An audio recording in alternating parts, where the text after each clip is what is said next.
Hello everyone, welcome to our channel Math School. और अगर आप लोग हमारे चैनल पे नए हैं तो मैं बता दूं कि मैं ग्रुप थ्योरी से रिलेटेड सारे टॉपिक्स कवर करा रही हूं जो बीएससी मैथ्स या सीएसआर या इस तरीके के कॉम्पिटिटिव एग्जाम्स में आते हैं। और अगर आप लोगों ने अभी तक हमारा चैनल सब्सक्राइब नहीं किया है तो प्लीज़ प्लीज़ प्लीज़ हमारे चैनल को सब्सक्राइब कर दीजिए। और हम लोगों ने जो प्लेलिस्ट बना रखी है, आप लोगों को अगर डाउट्स आ रहे हैं ग्रुप थ्योरी के कुछ मतलब किसी भी टॉपिक्स में, तो आप लोग उसे जाके देख सकते हैं। तो आज का टॉपिक है, उसमें मैं बहुत इंपॉर्टेंट ग्रुप पढ़ाऊंगी, वो है कॉम्प्लेक्स ग्रुप। और इस तरीके का ग्रुप जो है वो कॉम्पिटिटिव एग्जाम्स में स्पेशली सीएसआर नेट और आईटी जैम इन तीन में बहुत ज़्यादा पूछा जाता है। ठीक है, तो ये है क्या ये ग्रुप? तो इसमें क्या है, ये सी स्टार है। अगर आप सी स्टार का मतलब देखो तो इसका मतलब है complex number minus zero. It means it consist of all the complex number other than zero. तो दैट्स वाई यहाँ पे मैं लिख रही हूँ कि z not equal to zero. And star means, if will say star it means multiplication. तो यहाँ पर जो मैंने सेट लिया है वो ये सेट लिया है, और यहाँ पे ग्रुप ऑपरेशन क्या है, multiplication. So this C star, so I am denoting the C star is a group. Actually, it's not even a group; it's an abelian group. Okay, it is an abelian group. तो यहाँ पर हमारा सबसे पहले task यही है कि ये एक ग्रुप कैसे है। ठीक है, तो अगर आप देखो कि अगर मैं कोई भी दो कॉम्प्लेक्स नंबर ले लेती हूँ, ठीक है, बिलोंग्स टू सी स्टार, मतलब नॉन जीरो कॉम्प्लेक्स नंबर। ठीक है, तो अगर आप देखोगे कि मल्टीप्लीकेशन ये तो 10+2 है सिंपली।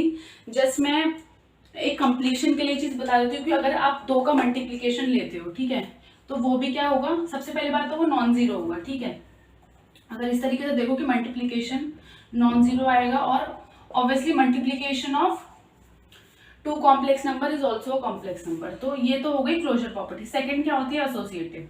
एसोसिएटिव भी देखो आप लोग, देखो हम लोग इतना पढ़ के आए हैं कि अभी हमें पता चल जाता है कि अगर मैं Z1 Z2 का मल्टीप्लाई कराऊंगी और फिर Z3 पे कराऊंगी, या फिर पहले Z2 Z3 का कराऊं फिर Z1 का कराऊं, तो ये क्या होगा, सेम होगा। और यहाँ पर तीन एलिमेंट्स ले लो।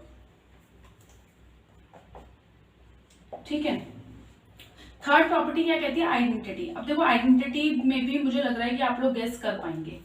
देखो जैसे रियल नंबर में अगर आप लोगों ने देखा कि 1 होती है आइडेंटिटी, और लास्ट लेक्चर में मैंने बताया था कि जब प्लस अगर हमारा यूजुअल प्लस अगर ऑपरेशन होता है तो वहां पे आइडेंटिटी यूजुअली जीरो आती है। ठीक है, और जहां पर यूजुअल मल्टीप्लिकेशन होता है ग्रुप ऑपरेशन, वहां पर जो आइडेंटिटी आती है वो 1 आती है। आप एक तरह से चेक भी कर सकते हो। देखो अगर आप कोई भी कॉम्प्लेक्स नंबर है उसको 1 से मल्टीप्लाई कराओगे, ठीक है, तो वो Z नहीं आएगा।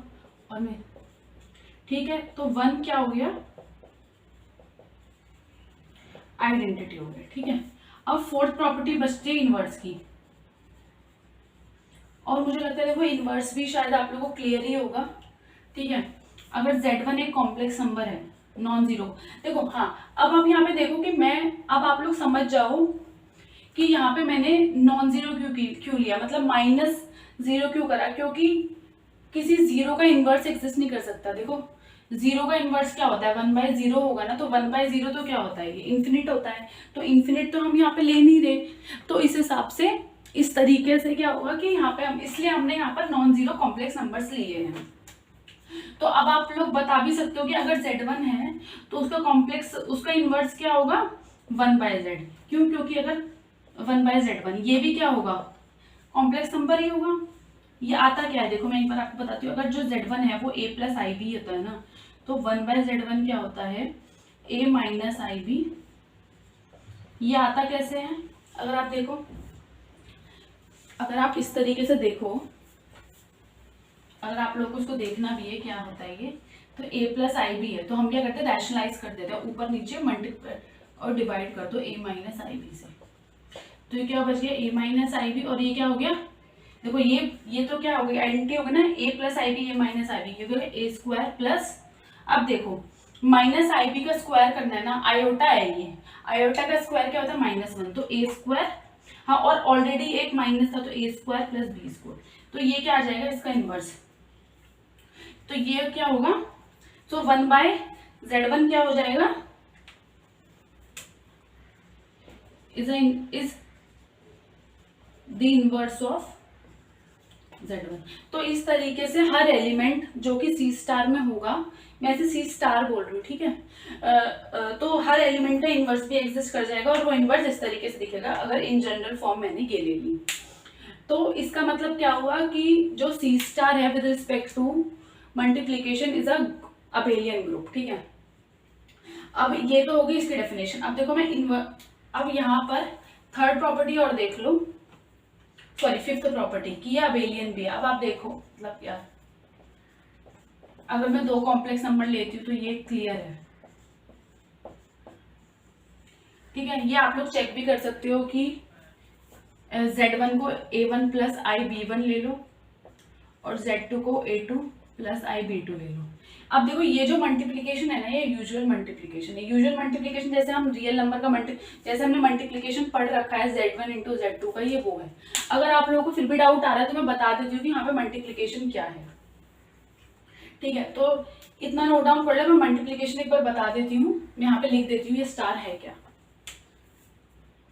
स्टार मीन्स अगर मैं दो ले रही हूँ तो इनका मल्टीप्लिकेशन A1 ऐसे ले लो, A plus IB C plus ID, तो ये मल्टीप्लिकेशन ऐसे डिफाइंड है, AC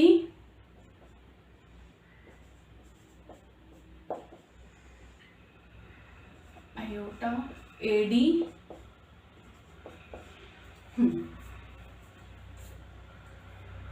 ठीक है। तो इस तरीके से मल्टीप्लिकेशन डिफाइन है।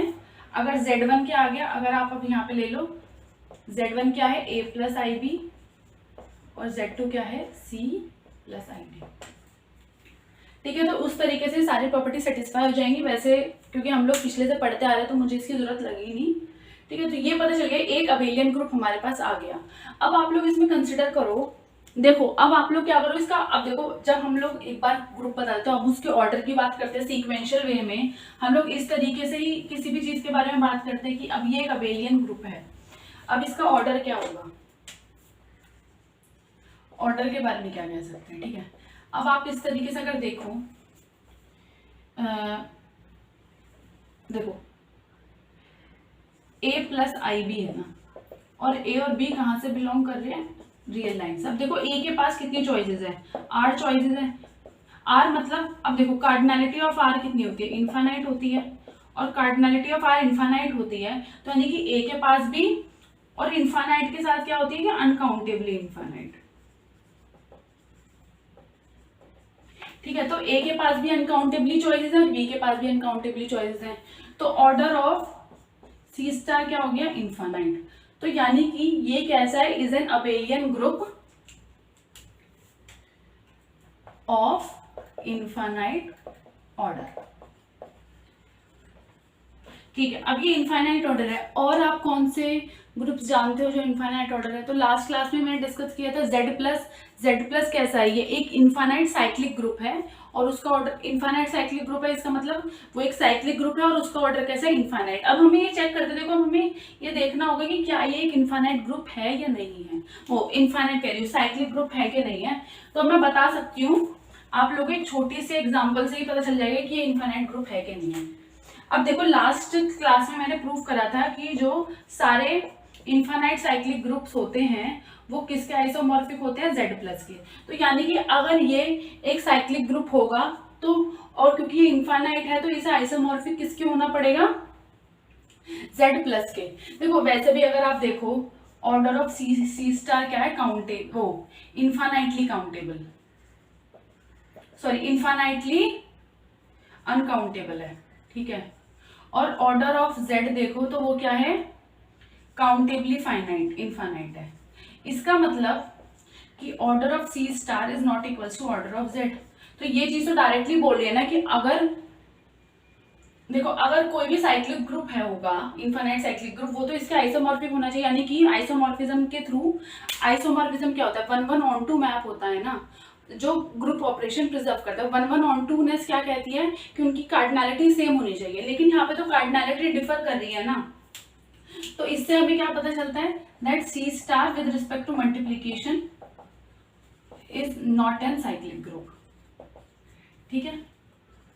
एक तो ये तरीका हो गया, ठीक है, एक तो ये हो गया। और सेकंड अगर आप देखो यहाँ पे मुझे ऑर्डर ऑफ वन बताओ, ऑर्डर ऑफ वन क्या होगा। देखो इसमें बिलोंग करता है ना, ऑर्डर ऑफ वन क्या होता है। देखो वन की मैं कितनी, मतलब देखो वन को मैं किससे मल्टीप्लाई करूँ, वन से, तो क्या आएगा वन, क्योंकि ये आइडेंटिटी है। आइडेंटिटी का वैसे भी ऑर्डर क्या होता है, one. So order of one क्या है, वन है ना। वन की पावर वन क्या आएगी, वन। अब देखो, लेकिन आप मुझे बताओ ऑर्डर ऑफ, अब देखो माइनस वन जो एलिमेंट है वो भी सी स्टार में बिलोंग कर रहा है, तो ऑर्डर ऑफ माइनस वन क्या होगा। देखो माइनस वन की पावर टू क्या आएगी, वन आएगी ना। दिस इंप्लाई, और ये लीस्ट पावर होगी, है ना, क्योंकि ऑर्डर क्या होता है, least power which makes it equals to like z, order of z is n means least power n such that zn power e is equals to identity। ठीक है, तो यहाँ पे ग्रुप ऑपरेशन मल्टीप्लीकेशन है, तो ये सेम चीज चलेगी। तो अगर आप यहाँ पे देखो कि अगर मुझे माइनस वन का ऑर्डर निकालना है तो लीस्ट पावर देखनी होगी जिसपे वन करे। तो देखो अगर मैं माइनस वन की पावर वन करूंगी तब तो ये माइनस वन आएगा, तो आइडेंटिटी के इक्वल नहीं है। लेकिन अगर मैं माइनस वन की पावर टू करूंगी तो ये आइडेंटिटी के इक्वल है। This implies order of minus one क्या आ गया, टू। तो अगर आप देखो सी स्टार में हमें दो एलिमेंट्स मिल गए फाइनाइट ऑर्डर के, लेकिन अगर आप Z प्लस में देखो इसमें सिर्फ एक एलिमेंट एग्जिस्ट करता है फाइनाइट ऑर्डर का, वो और वो कौन सा एलिमेंट है, जीरो एलिमेंट है। ठीक है, तो अगर आइसोमॉर्फिज्म होता इन दोनों के बीच में तो number of elements of finite order भी कितने होने, मतलब सेम होने होते ना। यहाँ पे सिर्फ एक एलिमेंट है फाइनाइट ऑर्डर का, और यहाँ पे हमें एटलीस्ट पता है कि यहाँ पे मतलब ग्रेटर देन और इक्वल्स टू टू एलिमेंट्स तो हैं ऑफ फाइनाइट ऑर्डर। तो इस तरीके से ये क्या है, आइसोमॉर्फिक नहीं है। तो आइसोमॉर्फिक नहीं है मतलब ये एक साइक्लिक ग्रुप नहीं है। तो एक तो ये तरीका हो गया कि कार्डिनैलिटी कंपेयर करने का, और एक ऑर्डर के थ्रू भी हम बता सकते हैं कि how C star with respect to multiplication operation is not an cyclic group. ठीक है, चलिए अब हम लोगों ने ये बात कर ली। अब हम इसमें बात करेंगे कि यहाँ पे फाइनाइट ऑर्डर एलिमेंट्स का क्या सीन है। ठीक है, तो मैं ये रब कर रही हूँ यहां से।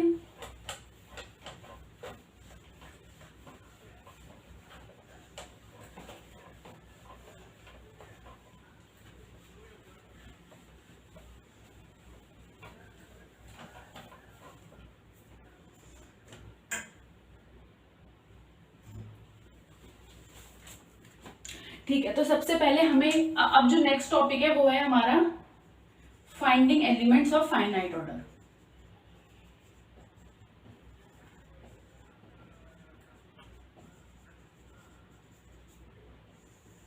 देखो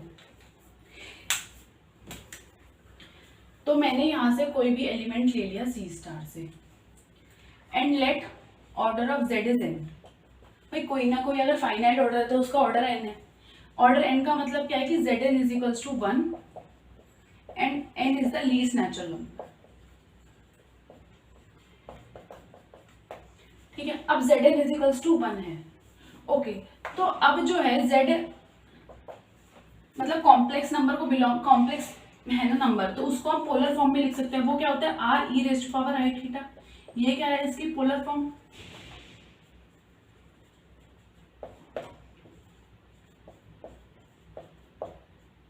ठीक है, अब देखो अगर मैं यहाँ पे जेड एन की पावर करूंगी तो क्या आएगी, आर एन। देखो अगर आप यहाँ पे अगर कंपेयर करो real number to real number, और तो इसका मतलब क्या होगी, r n equals to one होना चाहिए। लेकिन आर क्या है यहाँ पे, एक रियल नंबर है ना, तो यानी कि यहाँ पे क्या आना चाहिए, r is equals to one and e raise to power i and theta is equals to one. इसका मतलब अगर हम फाइनाइट ऑर्डर के एलिमेंट्स की बात करेंगे सबसे पहले उसमें क्या कंडीशन आएगी कि R is equals to one होना चाहिए और e raise to power i and theta is equals to one होना चाहिए। अब देखो एक तो हम ये कंडीशन अगर इसको फॉलो अप करते हैं, इसको हम कैसे लिख सकते हैं, cos n theta plus sine i sine n theta is equals to one. अब यहाँ पे कंपेयर करो कि इसको ये कब हो सकता है, क्योंकि देखो यहाँ पे ये क्या आ गया, कॉस एंड थीटा तो वन के इक्वल आ गया, लेकिन यहाँ पे आयोटा, आयोटा वाली टर्म यहाँ पर क्या है, जीरो है। ठीक है, तो यानी कि इसका मतलब है कि sine and theta is equals to zero. ये कब जीरो होता है, देखो ये हम लोगों ने, मेरे ख्याल से हम लोगों ने 11th क्लास या 12th क्लास में पढ़ा है कि इसको क्या कहते हैं, and theta is equals to 2 M pi ठीक है, इसका मतलब थीटा क्या आ गया 2m/n। इसका क्या मतलब हो गया कि it means that theta is a rational multiple of. तो देखो अगर मेरे पास Zn इजिकल्स टू 1 है, तो यहाँ पे देखो अगर Zn इजिकल्स टू 1 है, मतलब कि अगर कोई एलिमेंट फाइनाइट ऑर्डर का है तो सबसे पहले R इजिकल्स टू 1 आना चाहिए। दिस इंप्लाइज वो Z क्या होगा, e raise to power i n theta. e raise to power i n theta का क्या मतलब है कि मॉड Z इजिकल्स टू 1। देखो इसको आप लोग इस तरीके से भी समझ सकते हो कि अगर ये है तो इसको मैं ऐसे लिख सकती हूँ कि मॉड Z इजिकल्स टू 1। तो मॉड Z जब 1 आएगा, this implies that R is equal to 1। तो मॉड Z क्या आ गया, 1 आ गया। अब जब मॉड Z 1 आ गया, एक तो ये कंडीशन हो गई। सेकंड कंडीशन क्या हो गई कि थीटा इज अ रैशनल। अब आप यहाँ पे देखो कि जैसे ही R अगर 1 आया, उससे हमें क्या पता चला, R1 आने से Z क्या हो गया हमारे e raise to power i theta. अब आप ये देखो ये किस तरीके के कोऑर्डिनेट्स हैं। मॉड Z इजिकल्स टू 1 है ना, मॉड Z इजिकल्स टू 1 यानी कि Z किस सेट को बिलोंग कर रहा है, और ये एलिमेंट्स कहाँ पे लाई करते हैं, सर्कल पे। अच्छा पहले आप लोग इतना समझ लो, फिर उसके आगे बता दे। तो पहली कंडीशन क्या आती है, अगर मॉड Zn इजिकल्स टू 1 है तो ये आती है और ये आती है। अब मैं इसको रब करके क्लियरली लिखने देगी एग्जैक्टली हो क्या रहा है यहाँ पे। देखो mod Z is equals to 1, this implies mod Z is equals to 1, तो Z belongs to the circle. Circle का क्या मतलब होता है, अगर ये मेरा कॉम्प्लेक्स प्लेन है और ये मेरा सर्कल है, तो यानी कि अगर कोई भी फाइनाइट ऑर्डर के एलिमेंट्स हैं तो वो कहाँ पे लाई करेंगे, सर्कल की सिर्फ बाउंड्री पे लाई करेंगे, कोई भी फाइनाइट ऑर्डर एलिमेंट। इसके मतलब अगर मेरा यहाँ पे कोई भी एलिमेंट है तो वो फाइनाइट ऑर्डर का नहीं होगा। अगर यहाँ पे कहीं पर भी होगा ना, आउटसाइड द सर्कल ऑल्सो और इनसाइड, ये क्या होंगे, फाइनाइट ऑर्डर के नहीं होंगे। इनका ऑर्डर क्या होगा, इनफाइनाइट। सिर्फ इस जगह पर जो होंगे सारे फाइनाइट ऑर्डर एलिमेंट बैठे हुए होंगे। और साथ साथ एक तो ये कंडीशन है, और क्या होगा कि अगर Z is equals to e raise to power i theta है तो थीटा किसका मल्टीपल है, रैशनल मल्टीपल है, रैशनल मल्टीपल ऑफ पाई। ठीक है, आई होप इतना आप लोगों को समझ में आ गया होगा। ठीक है, तो अब इसके बारे में नेक्स्ट देखते हैं कि हम क्या कह सकते हैं।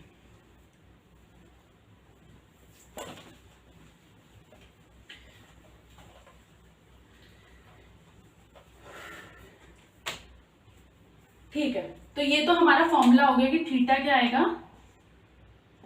ओके, थीटा हमारा क्या आएगा, 2 raise to m/n pi. This implies हमारा z किस फॉर्म का होगा, e raise to power i, 2i ले लो, 2m/n। तो if order of z is m, तो ये देखो मोस्ट इंपॉर्टेंट है, अगर किसी एलिमेंट का ऑर्डर n है तो वो किस फॉर्म का दिखेगा, m इस फॉर्म का, और m यहाँ पर कहाँ से, इंटीजर से वेरी होता रहेगा। ठीक है, ये आप लोगों को चीज ध्यान रखनी है। हाँ, अब इसमें देखो कुछ कुछ चेंजेस आएंगे। अब m यहाँ पर वेरी होगा लेकिन इस पर और भी कंडीशंस लगेंगी, तो पहले में हम लोग एक कंडीशंस देख लेते हैं। तो हम किससे स्टार्ट करते हैं, देखो हमें ऑर्डर 1 का पता है, ऑर्डर 1 का सिर्फ एक ही एलिमेंट होता है, आइडेंटिटी। ठीक है, अब हम ऑर्डर 2 एलिमेंट्स की बात करेंगे।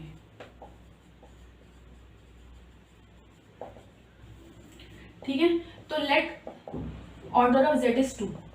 तो अगर ऑर्डर ऑफ z 2 है तो यहाँ पर n की जगह क्या रख दो, 2। तो z क्या आएगा, e raise to power 2 m/2 into pi i. ठीक है, और m कहाँ से वेरी करेगा यहाँ पर। अब आप देखो, अगर मैं यहाँ को m को 0 रख दूं, ठीक है, तो ये 1 आ जाएगा, तो इसका कोई सेंस ही नहीं बनेगा, क्योंकि देखो तब तो उसका ऑर्डर, हमें क्या होता है, लीस्ट ऑर्डर पता करना होता है। ठीक है, क्योंकि अगर मैंने m को 0 रख दिया तो ये चीज वर्क नहीं करेगी। अब देखो, तो मुझे क्या करना है, अच्छा ये आप एक चीज यहाँ पे ध्यान रखो, ये चीज मेरे को एक बतानी है कि जब भी मैं यहाँ पे ऐसा कह रही हूँ ना ये चीज। तो देखो जब ये रैशनल मल्टीपल है तो ऑब्वियसली हम यहाँ पे GCD of m comma n क्या ले रहे हैं, 1 ले रहे हैं। इसका मतलब m कहाँ से कहाँ वेरी कर रहा है,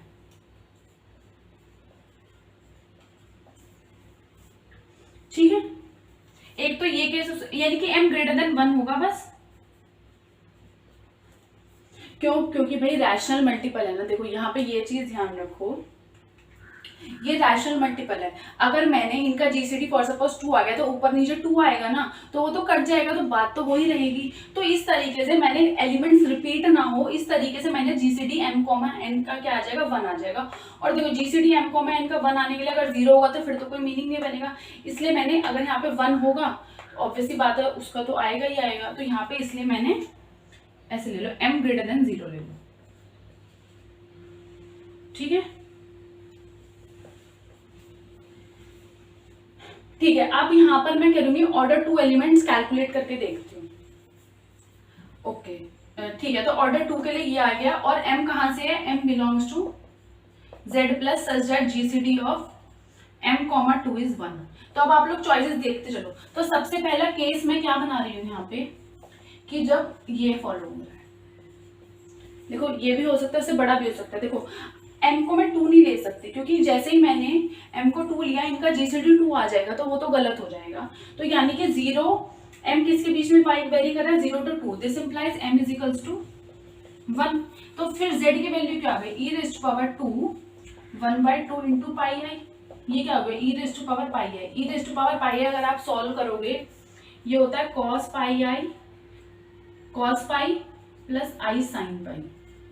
तो ये साइन पाई तो 0 होता है, cos पाई -1। इसका मतलब ऑर्डर 2 का सिर्फ एक एलिमेंट एग्जिस्ट करेगा, एक तो एलिमेंट एग्जिस्ट करेगा, वो है z इज इक्वल्स टू -1। तो अभी तो हमने यहाँ पर कौन सा केस लिया, व्हेन दिस इज फॉलोइंग। अब हम दूसरा केस कंसिडर करते हैं, ठीक है।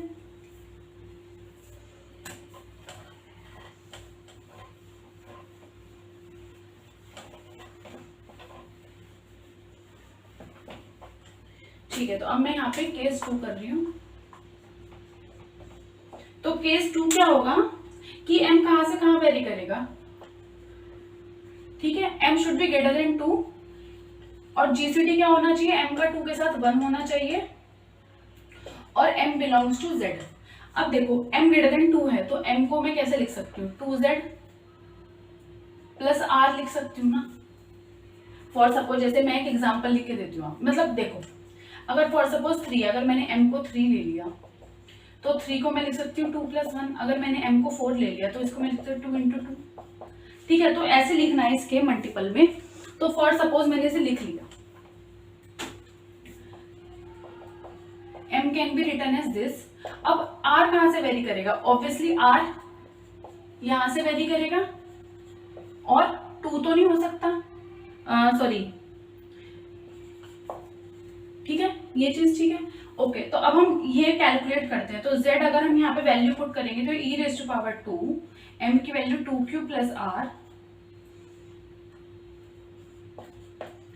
ठीक है। तो यहाँ पर r की वैल्यू क्या आ सकती है, इसका मतलब तो r की वैल्यू क्या आ सकती है, 0 आ सकती है या फिर 1 आ सकती है। ये इस चीज को ध्यान रखना। तो इस फॉर्मूले में पुट कर रही हूं मैं, देखो 2 से 2 कैंसिल तो r पाई आई बचा।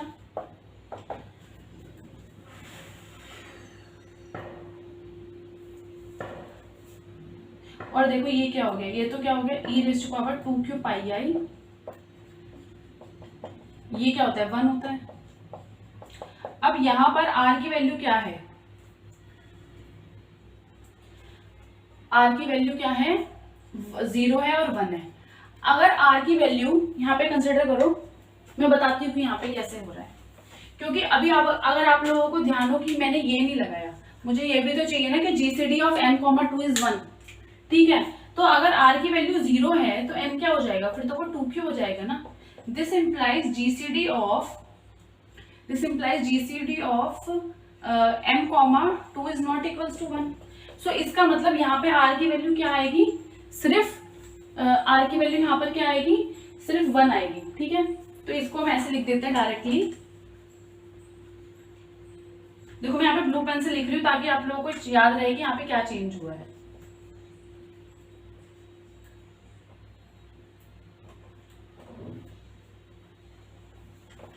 ठीक है, इसको नोट लिख लेना। तो मैं यहाँ पे डायरेक्ट बता, तो ये क्या आ गया e raise to power pi आई। इसका मतलब आप देखो कि फिर से हमारा क्या हो गया, देखो जब हमने केस लिया था कि GCD of m, 2 is 1 and ये केस लिया था, तब भी मेरी वैल्यू क्या थी -1। इसका मतलब कि एलिमेंट्स रिपीट हो रहे हैं। ठीक है, तो ये तो एक तरीका हो गया। इसका मतलब कि ऑर्डर 2 एलिमेंट कितना हुआ, ओनली 1, और वो कौन सा है, z इज इक्वल टू -1। ठीक है, अब मैं सिमिलरली आप लोगों को z इज इक्वल्स टू क्या कहते हैं number of elements of order 3 के लिए बताऊंगी, और फिर मैं आप लोगों को एक जनरल फॉर्मूला बता दूंगी। ठीक है, तो number of elements of order 3, जैसे हमने यहाँ पर केसेस बनाए ना, सिमिलरली हम उसमें भी केसेस ही बनाएंगे। ठीक है, तो अब ये करते हैं number of elements of order के, number of elements of order 3।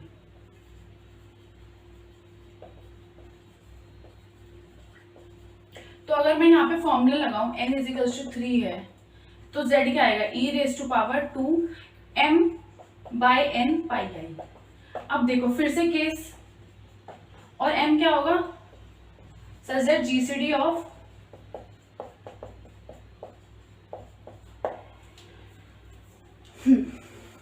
तो केस 1 करते हैं, जैसे हमने क्या कहते हैं ऑर्डर 2 एलिमेंट्स के लिए किया था, वैसे मैं ये वाला केस कंसिडर कर रही हूँ। तो इसमें इसका मतलब m की वैल्यू क्या आ गई, 1 और 2 हुई।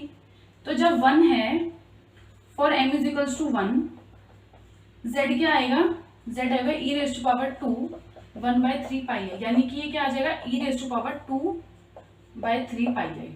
ठीक है, और for m is equals to 2 के लिए क्या होगा, z is equals to u raise to power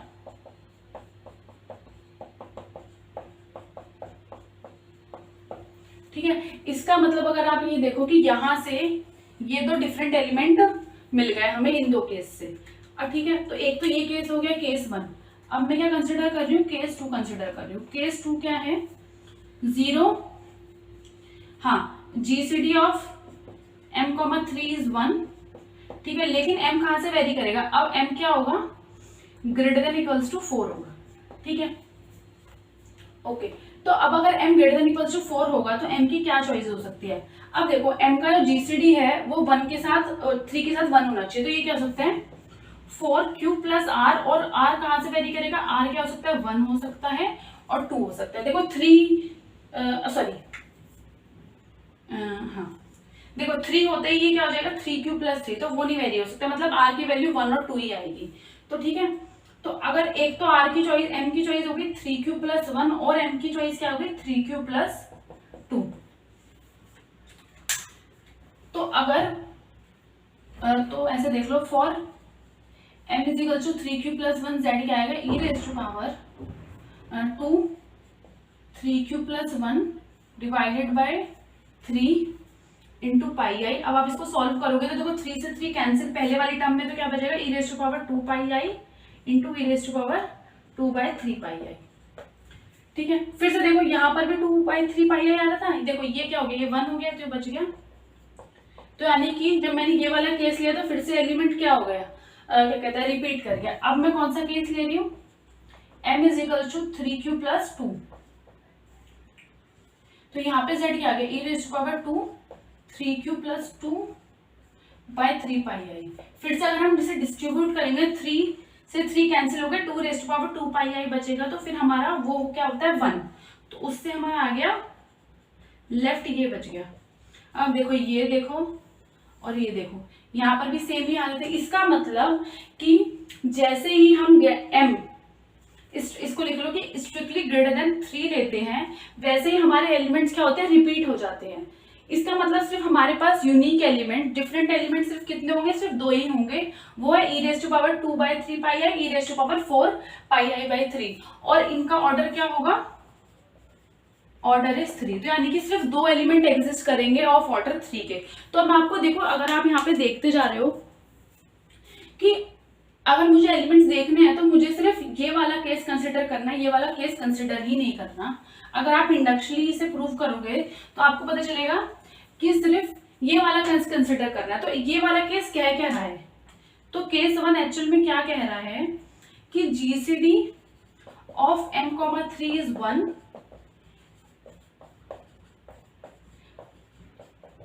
ये कह रहा है ना।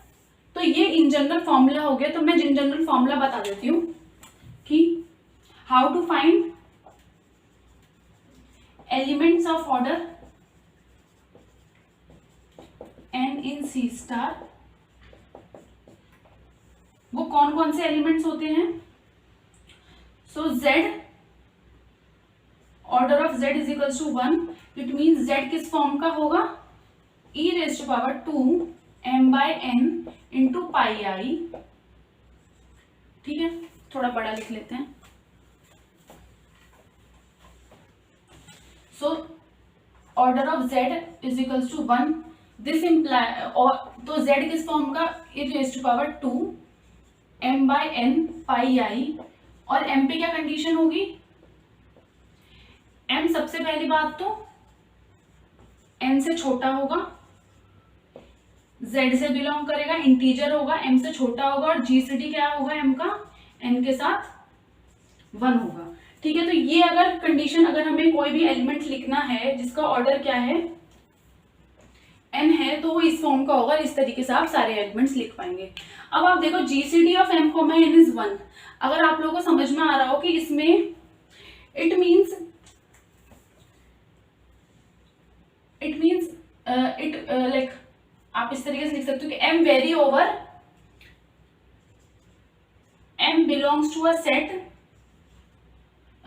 ऐसा मतलब कि ऑल दोज नेचुरल नंबर जिनका जीसीडी n के साथ 1 आ रहा है। तो इसका मतलब क्या हुआ कि number of elements of order n कितने हो गए? 5n। क्योंकि भाई जिनका जीसीडी 1 आता है n के साथ, वो सारे एलिमेंट्स क्या कहते हैं, ग्रेटर देन इक्वल्स टू 1, वो कितने होते हैं? वो होते हैं 5n। आइलर 5 फंक्शन है, ये ध्यान रखना। तो इसका मतलब अभी तक हमने क्या पता करा कि अगर हमें फाइनाइट ऑर्डर के एलिमेंट्स की बात करनी है तो हमें पता चल गया कि वो किस तरीके से दिखेंगे, हम उन्हें निकाल सकते हैं। और हमें एग्जैक्टली ये भी पता चल गया कि फाइनाइट ऑर्डर के एलिमेंट्स, मतलब अगर किसी में ऑर्डर 2, 3, 4, 5, 6 की बात कर रही हूँ तो उसके एलिमेंट्स क्या होंगे? 5n होंगे। ठीक है, तो ये तो मैंने आपको कैलकुलेट करके बताया। और ये क्या हो गया? इसका इन जनरल फॉर्मूला देखो, ये बहुत इंपॉर्टेंट है। It is most important of this group is this formula. ठीक है, अभी तक तो हम लोगों ने 2 और 3 ऑर्डर का देखा।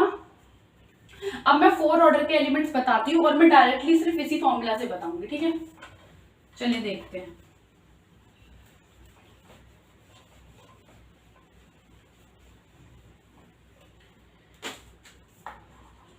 Order 4 elements. ठीक है, ऑर्डर 4 यानी कि n इज इक्वल्स टू क्या है? 4। तो अगर मैं इस वाला फॉर्मूला लगाऊंगी तो z क्या आएगा? e raise to power 2 m/4 pi i. और m बिलोंग्स टू z होना चाहिए, और जीसीडी ऑफ m का 4 के साथ 1 होना चाहिए। तो बताओ चॉइस m की। तो m क्या हो सकता है? अगर हम इसको 0 से 4 यानी कि m की 1, 2, 3, लेकिन हाँ m इज इक्वल्स टू 1 हो सकता है, उसका जीसीडी 1 है। लेकिन m इज इक्वल्स टू 2 हो सकता है? नो, क्योंकि जीसीडी ऑफ 2,4 क्या आएगा? 2। तो 1 नहीं होता, तो ये नहीं होगा। तो m is equals to 3, yes, क्योंकि जीसीडी ऑफ 3,4 इज 1। तो यानी कि इतना आप लोगों को समझ में आ गया होगा कि सिर्फ 2 ही एलिमेंट होंगे ऑर्डर 4 के। अब देखते हैं कि वो कौन कौन से होंगे। तो अगर मैं यहाँ पे पुट करती हूँ,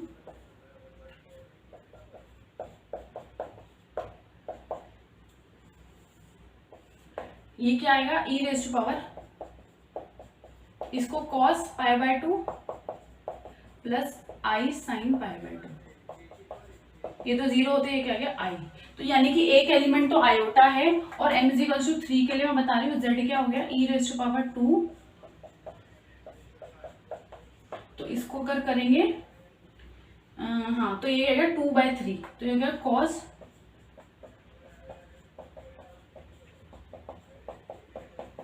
तो ये 0 होता है और ये होता है माइनस, क्योंकि साइन 2π/3 होता है -1, तो ये हो गया माइनस आयोटा। तो इसका मतलब आंसर क्या हो गया? तो ऑर्डर 2 के कितने एलिमेंट्स हो गए? So order 2 elements are in C star, iota in minus iota. और अगर आप इस तरीके से देखो तो ये तो हमने एलिमेंट्स निकाले, लेकिन अगर मुझे डायरेक्ट पता करना है कि नंबर ऑफ एलिमेंट्स कितने होंगे, ऑर्डर 4 एलिमेंट्स हो गए, और नंबर ऑफ एलिमेंट्स अगर मुझे पता करने हैं ऑफ ऑर्डर 4, तो ये क्या होता है 5 4। 5 4 का मतलब 5 2 स्क्वायर, इसका मैंने फॉर्मूला बताया था 2 स्क्वायर -2, तो ये क्या हो जाएगा 2। तो यानी कि ऑर्डर 4 के कितने एलिमेंट्स आ गए? इसमें 2 एलिमेंट्स आ गए। इस तरीके से अगर मैं आपसे पूछूं कि number of elements of order 5 या ऑर्डर 8, चलो ऑर्डर 9, चलो ऑर्डर 5 ही देखो, ऑर्डर 5 कितना आएगा?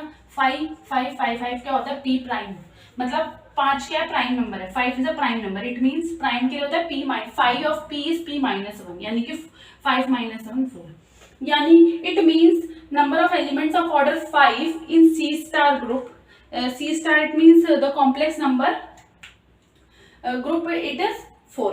तो आई होप कि आप लोगों को इतना समझ में आ गया होगा।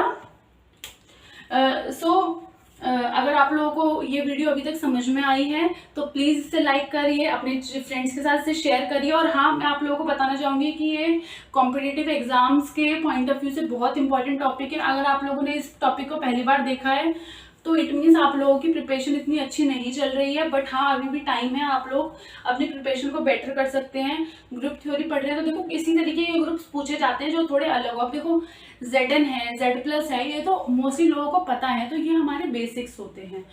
ठीक है, तो आई होप कि आप लोग अच्छे से पढ़ें इस चीज़ों को और समझे, और अगर डाउट है तो बताइए। इसका जो है मैं नेक्स्ट लेक्चर में इसको कंटिन्यू करती हूँ। तो तब तक के लिए thank you, bye bye everyone.